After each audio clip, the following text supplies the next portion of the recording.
जी हाँ दोस्तों, class 12th biology practical viva questions. ये वीडियो आपको 30 में 30 नंबर दिला सकता है, इसलिए वीडियो को लास्ट तक देखेंगे। टॉप वाइवा क्वेश्चन लाए हैं ढेर सारे, जो कि बहुत ही ज्यादा इंपॉर्टेंट है और वाइवा में आपके पूछे जाते हैं। 50 क्वेश्चंस हम यहाँ पर करने वाले हैं और बिल्कुल शॉर्ट तरीके से हम यहाँ पर इनको सीखेंगे, जिससे आप वाइवा में अच्छा प्रदर्शन करके पूरे अंक हासिल कर सकते हो। अगर आप क्लास 12th में हो तो ये वीडियो को पूरा जरूर देखना। Class 12th biology practical viva के ये क्वेश्चंस हैं, आप यहाँ पर देख सकते हैं।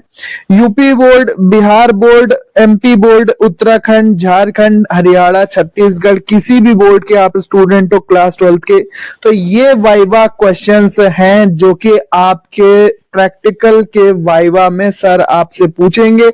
अगर आप इन प्रश्नों का उत्तर अच्छे से देते हो तो आपके भी 30 में 30 नंबर पक्के हो जाएंगे। तो चलो शुरू करते हैं। आप ये वीडियो कौन से शहर, कौन से गांव से देख रहे हो, ये भी कमेंट में बताना। साथ ही साथ आप कौन से बोर्ड के स्टूडेंट हो, अपने बोर्ड का नाम और अपने क्लास का नाम भी कमेंट बॉक्स में जरूर लिखना। तो चलो शुरू करते हैं। सबसे पहला प्रश्न भैया, मोस्ट इंपॉर्टेंट, डीएनए की संरचना कैसी होती है या डीएनए की संरचना क्या है? ठीक है, तो आपको पता है कि वॉटसन और क्रिक के अनुसार दी गई डीएनए की डबल हेलिक्स संरचना है। ठीक है, द्विकुंडलिनी संरचना भी कहते हैं। तो वन वर्ड आंसर आप सीधे अगर बता दोगे कि सर डीएनए की संरचना डबल हेलिक्स टाइप में होती है, तो भी आपका आंसर करेक्ट होगा। वाइवा के क्वेश्चन मतलब मौखिक प्रश्न उत्तर आपसे पूछे जाते हैं वाइवा में, और अगर आप वाइवा में सही उत्तर देते हो तो आपको 30 में 30 नंबर मिलते हैं। पूछा गया है आरएनए की संरचना क्या है। ठीक है, आरएनए क्या होता है भाई? तो आपको बताना है कि आरएनए सिंगल स्ट्रैंडेड संरचना होती है, जो कि एक पॉलीन्यूक्लियोटाइड श्रृंखला होती है। ठीक है, उसमें जो न्यूक्लियोटाइड्स होते हैं उनको हम राइबोटाइड कहते हैं। क्या कहते हैं? राइबोटाइड कहते हैं। इसलिए इनको पॉलीराइबोटाइड श्रृंखला भी कह सकते हैं। इसको पॉलीराइबोटाइड श्रृंखला भी कह सकते हैं। लेकिन अगर मोटे मोटे तौर पे देखें तो डीएनए में 2 पॉलीन्यूक्लियोटाइड श्रृंखलाएं होती हैं, जबकि आरएनए में केवल एक ही पॉलीन्यूक्लियोटाइड श्रृंखला कुंडलित अवस्था में पाई जाती है। नेक्स्ट क्वेश्चन, कोशिका के घटक क्या है? भाई कोशिका पूछते हैं कि आपको पता होगा कि कोशिका जीवों की संरचनात्मक एवं कार्यात्मक इकाई होती है। तो कोशिका के घटक कौन से होते हैं कंपोनेंट? तो प्लाज्मा लेमा हो गया, प्लाज्मा झिल्ली, इसके अलावा माइटोकॉन्ड्रिया, क्लोरोप्लास्ट, तारक काय, Golgi body, endoplasmic reticulum, nucleus, ढेर सारे ये अंगक होते हैं जो कि कोशिका अंग कहलाते हैं। तो यही कोशिका के घटक हो जाएंगे। अगला क्वेश्चन, जीन क्या है? मोस्ट इंपॉर्टेंट क्वेश्चन जो वाइवा में चलता है भैया, जीन क्या है? तो जीन क्या है? जीन जेनेटिक इकाई होती है जो कि जीवों में लक्षणों का एक वंशागति से एक पीढ़ी से दूसरी पीढ़ी तक स्थानांतरण में भूमिका निभाती है। तो वन वर्ड आंसर अगर आपको बताना हो, अगर पूछे सर आपसे कि जीन क्या है, तो आप कह सकते हैं कि जीन सर जेनेटिक इकाई होती है। जेनेटिकल यूनिट के रूप में ये कार्य करती है। जेनेटिकल यूनिट के रूप में कार्य करती है। ठीक है, जीन कहां पे पाए जाते हैं? जीन गुणसूत्रों के ऊपर पाए जाते हैं। ये भी आप बात ध्यान रखेंगे। जीन क्या होते हैं? तो जीन डीएनए के खंड होते हैं, डीएनए के सेक्शंस होते हैं, डीएनए के ही ये सेक्शंस होते हैं। ठीक है, अगला क्वेश्चन लेते हैं भैया, गुणसूत्र क्या है? तो गुणसूत्र क्या है? जेनेटिक संरचना है। गुणसूत्रों पर ही डीएनए के विभिन्न खंड पाए जाते हैं, जिनको हम क्या कहते हैं? जीन कहते हैं। प्रत्येक जीन प्रत्येक लक्षण के लिए उत्तरदायी होता है, ये भी बात आपको पता होना चाहिए। प्रत्येक जीन प्रत्येक लक्षण के लिए उत्तरदायी होता है। अगला क्वेश्चन लेते हैं, मेंडल के नियम क्या है? यहाँ पर मेंडल हो जाएगा। मेंडल के नियम क्या है? तो भैया जेनेटिक विरासत से संबंधित जो नियम है वो मेंडल के नियम है। मेंडल ने 3 नियम दिए थे, क्लास 10th से ही आपको ये बात पता है। सबसे पहले लॉ ऑफ डोमिनेंस, ठीक है, डोमिनेंस वाला जो रूल है उनका, जिसको हम प्रभाविता का नियम कहते हैं। फिर आता है लॉ ऑफ सेग्रेगेशन होता है, यानी कि पृथक्करण का नियम। और law of independent assortment, independent assortment जो होता है, यानी कि स्वतंत्र अपव्यूहन, स्वतंत्र अपव्यूहन का नियम। तो कुल कितने नियम दिए सर पूछे तो आपको बताना 3 नियम दिए हैं। तो मेंडल के नियम क्या है भैया? जेनेटिक विरासत से संबंधित नियम में 3 होते हैं। प्रभाविता का नियम, नंबर 2 पृथक्करण का नियम, और नंबर 3 स्वतंत्र अपव्यूहन का नियम। आगे बढ़ते हैं। विकास क्या है भैया? जीवों में समय के साथ होने वाला परिवर्तन विकास कहलाता है। करोड़ों वर्षों में, लाखों वर्षों में एक जीव के बहुत सारे लक्षण धीरे धीरे परिवर्तित होते चले जाते हैं। किसके अनुसार? पर्यावरण के अनुसार, वातावरण के अनुसार, परिस्थितियों के अनुसार। तो इसी पूरी प्रक्रिया को विकास कहते हैं। अगला क्वेश्चन लेते हैं। प्राकृतिक चयन क्या है? तो भैया प्राकृतिक चयन किसने दिया था? डार्विन ने दिया था। Natural selection of species. Gene pool क्या है? तो जीन पूल जीन के संग्रह होते हैं, ये आपको बताना है। अगला क्वेश्चन पर्यावरण क्या है? तो हम जिस वातावरण में रहते हैं, जीवों का जो वातावरण होता है उसी को क्या कहते हैं? उसी को पर्यावरण की संज्ञा दी जाती है। आपको ये भी क्वेश्चन पता होना चाहिए। अगला क्वेश्चन पारिस्थितिकी क्या है? तो जीवों और वातावरण के मध्य जो संबंध होता है उसका अध्ययन करते हैं इकोलॉजी में। जैव विविधता क्या है? तो जीवों में किसी स्थान पर कितने प्रकार के अलग अलग जीव पाए जाते हैं, इसी को हम क्या कहते हैं? जैव विविधता कहते हैं। जैव विविधता पौधों और जंतुओं दोनों में पाई जाती है। किसी स्थान पर कितने अलग अलग तरह के जीव या फिर कितने अलग अलग तरह के पौधे पाए जाते हैं, ये उसी को हम जैव विविधता, बायोडाइवर्सिटी भी इसको कहा जाता है, बायोडाइवर्सिटी इसे कहते हैं। और ये ऐसा क्वेश्चन है भैया कि जैव विविधता क्या है, जो कि आपके वाइवा में पूछा जाता है। अगला क्वेश्चन प्रोटीन संश्लेषण क्या है? तो प्रोटीन का निर्माण प्रोटीन संश्लेषण कहलाता है। कहाँ होता है? राइबोसोम्स के द्वारा प्रोटीन संश्लेषण होता है। ठीक है, राइबोसोम्स की जो भूमिका होती है वो प्रोटीन संश्लेषण में काफी अहम रोल अदा करते हैं राइबोसोम। तो प्रोटीन निर्माण की प्रक्रिया ही क्या कहलाती है? प्रोटीन संश्लेषण कहलाती है। अगला क्वेश्चन लेते हैं। डीएनए का रेप्लिकेशन क्या है? डीएनए की कॉपी, प्रतिलिपि क्या है? तो डीएनए स्वयं रेप्लिकेट होकर यानी कि गुणन करके अपनी कॉपीज बनाता है, उसी को डीएनए प्रतिलिपिकरण भी कहते हैं। ठीक है, और डीएनए की जो नई कॉपी बनती है उसी को डीएनए प्रतिलिपि कहते हैं। अगला क्वेश्चन जीन अभिव्यक्ति क्या है? तो जीन के लक्षणों के रूप में अभिव्यक्ति ही जीन अभिव्यक्ति कहलाती है। ये क्वेश्चन भी प्रैक्टिकल में चलता है। अगला है कोशिका विभाजन किसे कहते हैं? तो कोशिका विभाजन कहलाता है। 2 प्रकार का होता है कोशिका विभाजन। एक माइटोसिस जिसे समसूत्री विभाजन कहते हैं। ठीक है, इसे समसूत्री विभाजन कहते हैं। मियोसिस क्या होता है? ये भी एक प्रकार का कोशिका विभाजन है जिसे अर्धसूत्री विभाजन कहते हैं। नेक्स्ट है जीनोम क्या है? तो जीन का संग्रह क्या कहलाता है बच्चों? जीनोम कहलाता है। भैया ये क्वेश्चन काफी ज्यादा चलता है, इसको मार्क कर लेंगे स्टार के साथ। वाइवा में पूछा जाएगा कि जीनोम क्या है? तो जीनोम जीन का संग्रह होता है, उसी को हम जीनोम कहते हैं। मतलब किसी जीव के संपूर्ण जीनों का, संपूर्ण जीन्स का जो संग्रह होगा वही क्या कहलाएगा? वही आपका जीनोम कहलाएगा। अगला क्वेश्चन है प्रोटीन क्या है? तो प्रोटीन आपको बताना जटिल नाइट्रोजन युक्त कार्बनिक यौगिक होते हैं। अगला क्वेश्चन एंजाइम क्या है? तो एंजाइम क्या है? एंजाइम है जैव उत्प्रेरक। एंजाइम पे बहुत क्वेश्चन पूछा जाता है आपके वाइवा में। एंजाइम क्या है? तो एंजाइम बायोकैटलिस्ट यानी कि जैव उत्प्रेरक होते हैं जो हमारे शरीर में होने वाली विभिन्न क्रियाओं को गति प्रदान करते हैं। ठीक है, एंजाइम क्या होते हैं? जैव उत्प्रेरक, और ये प्रोटीन के बने होते हैं। आपसे सर पूछ सकते हैं कि भैया जो एंजाइम्स होते हैं वो किसके बने होते हैं? तो ये प्रोटीन्स के बने होते हैं। अगला क्वेश्चन क्या है? हार्मोन्स क्या है? तो हार्मोन्स जैविक रसायन होते हैं। ये हमारे शरीर में अंतःस्रावी ग्रंथियों द्वारा निकलते हैं और हमारे शरीर की विभिन्न महत्वपूर्ण जैव रासायनिक अभिक्रियाओं को, बायोकेमिकल रिएक्शंस को नियंत्रित करते हैं। अगला क्वेश्चन है न्यूरॉन क्या है? तो भैया न्यूरॉन तंत्रिका कोशिका को कहते हैं। अगला क्वेश्चन है डीएनए फिंगरप्रिंटिंग क्या है? तो डीएनए की पहचान की जाती है। ये तकनीक है जिसे एलेक जेफ्रीज ने दिया था। सर आपसे पूछ सकते हैं कि भैया डीएनए फिंगरप्रिंटिंग किसने दी थी? तो एलेक जेफ्रीज ने दी थी। ठीक है, एलेक जेफ्रीज नामक वैज्ञानिक ने डीएनए फिंगरप्रिंटिंग दी थी। और डीएनए की पहचान करते हैं आपसी संबंधित व्यक्तियों का डीएनए फिंगरप्रिंटिंग सेम आता है। तो डीएनए फिंगरप्रिंटिंग से लापता लोगों की पहचान अपराधों वगैरह में डीएनए फिंगरप्रिंटिंग का इस्तेमाल किया जाता है। अगला क्वेश्चन है जेनेटिक इंजीनियरिंग क्या है? तो जेनेटिक परिवर्तन करके नए नए उपयोगी जीव जंतुओं पौधों को बनाना ही जेनेटिक इंजीनियरिंग कहलाता है। अगला क्वेश्चन है जीव विज्ञान की परिभाषा भाई पूछी जा सकती है आपसे। तो जीवित प्राणियों का अध्ययन ही क्या कहलाता है? जीव विज्ञान कहलाता है। जीव विज्ञान जीवित प्राणियों का अध्ययन है।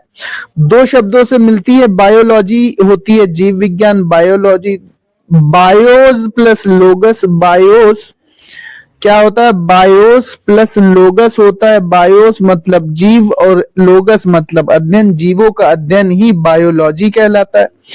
अगला क्वेश्चन है भाई परिभाषा याद रखना, सर आपसे पूछ सकते हैं क्योंकि बायो का प्रैक्टिकल होगा।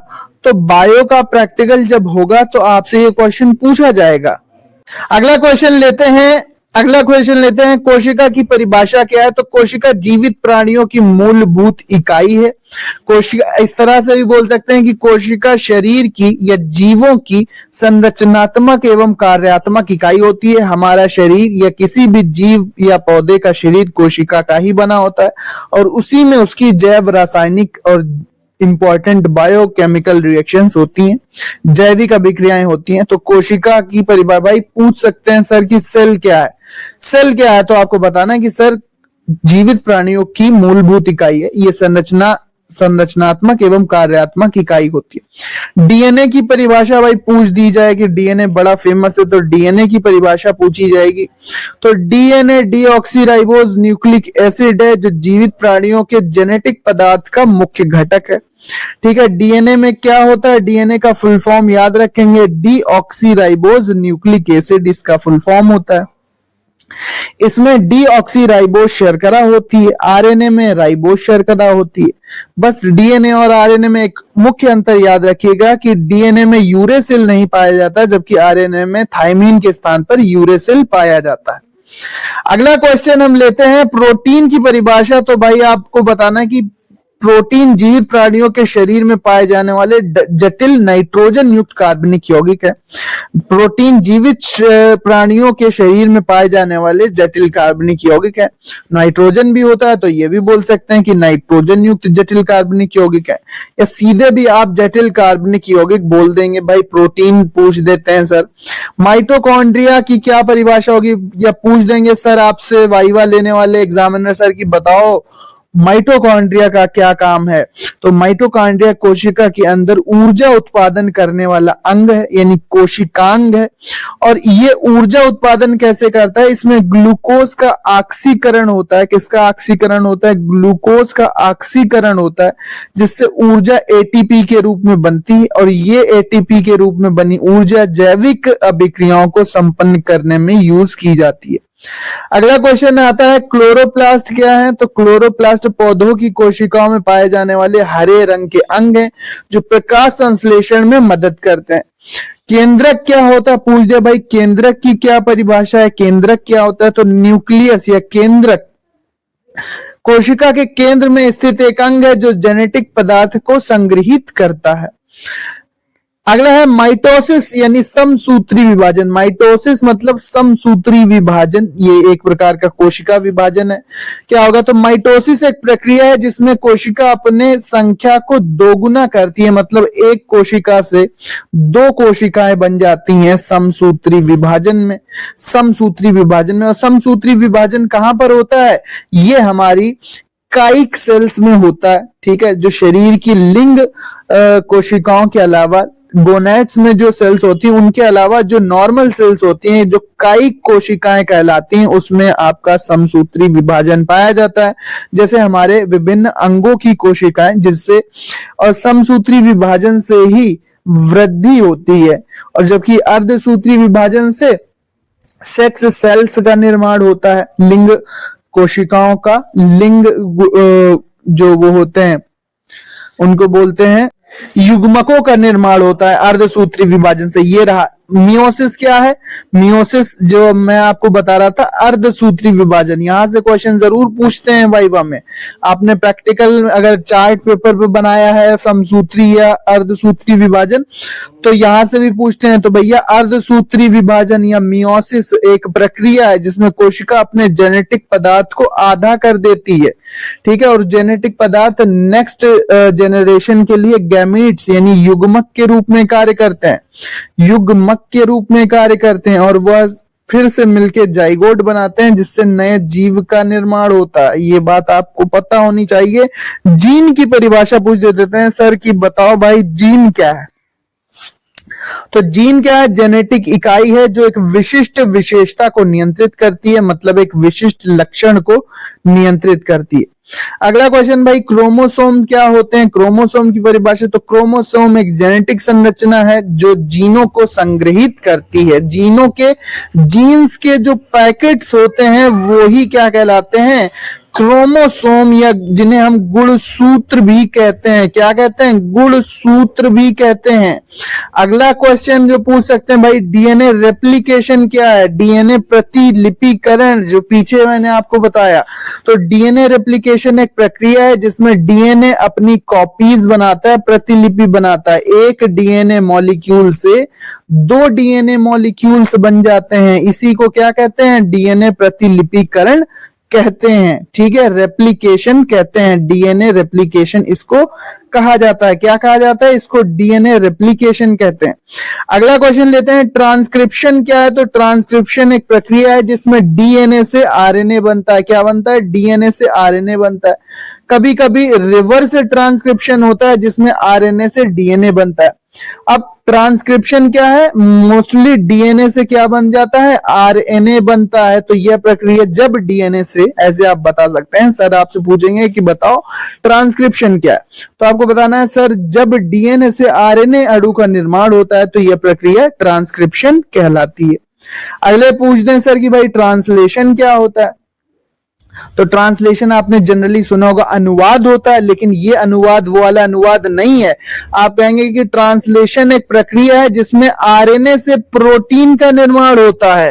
तो ट्रांसलेशन में क्या होता है? आरएनए से प्रोटीन का निर्माण होता है। मैंने आपको पीछे बताया है कि आरएनए मुख्य भूमिका निभाता है प्रोटीन संश्लेषण में, ठीक है। ट्रांसक्रिप्शन क्या याद रखेंगे? डीएनए प्रतिलिपिकरण, तीनों याद रखना, सिंपल है, ये थ्योरी में भी आपके बोर्ड एग्जाम में काम करेगा। डीएनए रेप्लिकेशन मतलब डीएनए का द्विगुणन, यानी कि एक डीएनए से 2 अणु डीएनए के बन जाना, ठीक है। डीएनए अपनी कॉपीज बनाता है। ट्रांसक्रिप्शन, डीएनए से जब आरएनए का मॉलिक्यूल बने तो उसे क्या कहते हैं? उसे ट्रांसक्रिप्शन कहते हैं, ठीक है, अनुलेखन कहते हैं।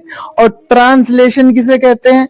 जब आरएनए से प्रोटीन बनता है, हमारे शरीर में प्रोटीन का निर्माण होता है ना, तो आरएनए से जब प्रोटीन संश्लेषण हमारा शरीर करता है तो उसको ही क्या कहते हैं? ट्रांसलेशन कहते हैं। अगला क्वेश्चन लेते हैं, प्रोटीन संश्लेषण की परिभाषा क्या है? तो भाई प्रोटीन संश्लेषण एक प्रक्रिया है जिसमें अमीनो एसिड एक जगह पर इकट्ठा होकर प्रोटीन बनाते हैं।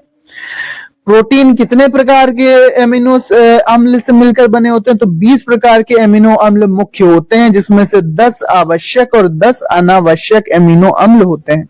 आवश्यक वो होते हैं जो हमें भोजन से आप प्राप्त करो ना करो लेकिन हमारा शरीर उनको बना लेता है, उन्हें कहते हैं अनावश्यक। आवश्यक जो हमारा शरीर नहीं बना पाता और जिन्हें बाहर भोजन पदार्थों से लेना पड़ता है। कोशिका की खोज किसने की थी? तो रॉबर्ट हुक ने की थी। एंटोनी वान ल्यूएनहॉक को काट देंगे, रॉबर्ट हुक ने 1665 में की थी, ठीक है। अगला क्वेश्चन लेते हैं जो सर पूछ देते हैं कि डीएनए की संरचना किसने बताई थी? तो जेम्स वाटसन और फ्रांसिस क्रिक ने डीएनए की संरचना बताई थी। पूछते हैं ना कि डीएनए की संरचना जो आप पढ़ते हो डबल हेलिक्स वाली, किसने बताई थी? तो वॉटसन और क्रिक ने बताई थी। अब आपको एक क्वेश्चन बताना है कि वॉटसन और क्रिक को इस कार्य के लिए नोबेल पुरस्कार किस सन में दिया गया था? यह आपको कमेंट करके बताना है। जब वॉटसन और क्रिक ने, जेम्स वाटसन और फ्रांसिस क्रिक ने डीएनए की संरचना बताई थी तो उनको नोबेल प्राइज, नोबेल पुरस्कार दिया गया था। ये कब दिया गया था आपको कमेंट करके बताना है। अगला क्वेश्चन है, प्रोटीन के निर्माण में कौन सा एमिनो एसिड शामिल होता है? तो प्रोटीन का निर्माण 20 एमिनो अम्लों से मिलकर बनता है। 10 आवश्यक होते हैं, 10 अनावश्यक। आवश्यक कौन से? जो हमारा शरीर जिनको नहीं बना पाता, जिनको भोजन से लेना होता है, वो आवश्यक है। और अनावश्यक कौन से हैं? जिनको हमारा शरीर संश्लेषित कर लेता है, उनको लेने की आवश्यकता नहीं होती। माइटोकॉन्ड्रिया का मुख्य कार्य ऊर्जा उत्पादन करना होता है। इसीलिए माइटोकॉन्ड्रिया को सेल यानी कोशिका का विद्युत गृह या फिर पावर हाउस कहते हैं। सर आपसे पूछेंगे कि बताओ बेटा कि कोशिका का पावर हाउस किसे कहते हैं, तो आप याद रखेंगे किसे कहते हैं? माइटोकॉन्ड्रिया आप याद रख रहे होंगे। बहुत अच्छा, बहुत खूबसूरत आप जवाब दे रहे होंगे, माइटोकॉन्ड्रिया। ठीक है, अगला क्वेश्चन है क्लोरोप्लास्ट का मुख्य कार्य क्या है? तो क्लोरोप्लास्ट का मुख्य कार्य प्रकाश संश्लेषण का होता है। अगला क्वेश्चन है न्यूक्लियस का मुख्य कार्य क्या है? तो न्यूक्लियस का मुख्य कार्य जेनेटिक पदार्थ संग्रहित करना होता है। अगला क्वेश्चन है माइटोसिस के दौरान क्या होता है? माइटोसिस के दौरान कोशिका अपनी संख्या को दोगुनी करती है। मियोसिस के दौरान क्या होता है? मियोसिस के दौरान कोशिका अपने जेनेटिक पदार्थ को आधा करती है। ठीक है, जीन क्या है, क्रोमोसोम क्या है, ये क्वेश्चन हम लोग कर चुके हैं। डीएनए रेप्लिकेशन, ट्रांसक्रिप्शन, ट्रांसलेशन, तो ये सारे इंपॉर्टेंट क्वेश्चन है। डीएनए फिंगरप्रिंटिंग भी क्या है, ये क्वेश्चन भी हम कर चुके हैं। तो डीएनए फिंगरप्रिंटिंग क्या है, आप एक बार फिर से पढ़ लो कि डीएनए फिंगरप्रिंटिंग एक तकनीक है जिसका उपयोग व्यक्तियों की पहचान के लिए किया जाता है। तो ये पूरे 50 लगभग क्वेश्चन थे। ऑल द बेस्ट सभी को उनके वाइवा प्रैक्टिकल के लिए।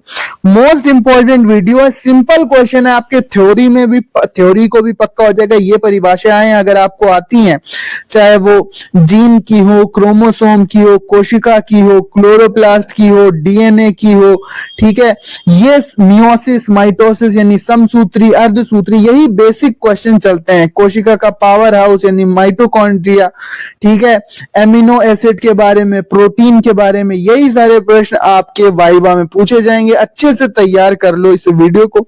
थोड़ा स्पीड बढ़ा के भी आप भगा के भी देख सकते हो, 1.5x करके स्पीड करके, ताकि आपका रिवीजन हो जाए और वाइवा तैयार हो जाए। ये टारगेट है आपको 30 में 30 नंबर दिलाने का।